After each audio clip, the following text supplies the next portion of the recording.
भारत में पहली बार 5 ऐसे साइटोमेगालोवायरस यानी सीवीएम के मामले सामने आए हैं जिसमें कोरोना वायरस से संक्रमित मरीजों में रेक्टल ब्लीडिंग हो रही है।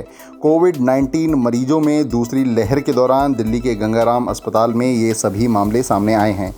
ये वायरस सभी उम्र के लोगों को प्रभावित करता है। कमज़ोर इम्यून सिस्टम वाले लोगों को ये वायरस जल्द संक्रमित करता है। सीएमवी एक शरीर से दूसरे शरीर में सलाइवा, यूरिन, आंसुओं, सीमेन जैसे शारीरिक द्रव्यों के जरिए जा सकता है।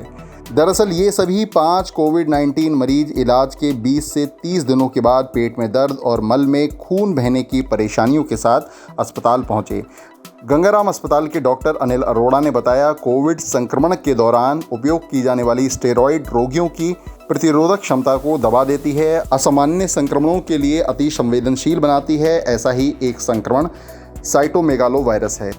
अभी कोविड-19 की सेकेंड वेव में हमें 5 केसेस मिले जिसमें लैट्रिन में ब्लीडिंग हुई।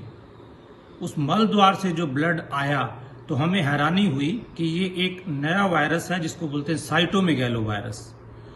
ये वायरस जो कि 80 to 90% जनरल पब्लिक में होता है एक डॉर्मेंट स्टेट में।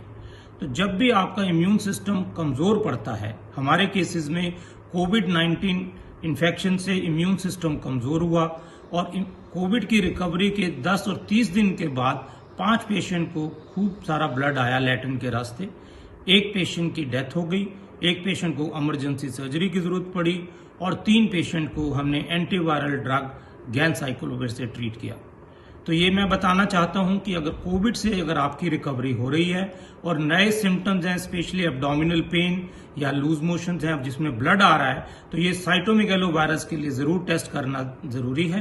तो अगर साइटोमेगालोवायरस का अर्ली समय पर, टाइम पर इसका डायग्नोसिस हो जाए, उसका इलाज हो जाए, तो सीरियस कॉम्प्लिकेशन का अच्छा बचाव हो सकता है। साइटोमेगालोवायरस 80 से 90% भारतीय आबादी में बिना कोई नुकसान पहुंचाए मौजूद रहते हैं क्योंकि भारतीय जनता की प्रतिरोधक क्षमता मजबूत है। 30 से 70 वर्ष की आयु वर्ग के 5 मरीजों के केस दिल्ली एनसीआर से आए थे।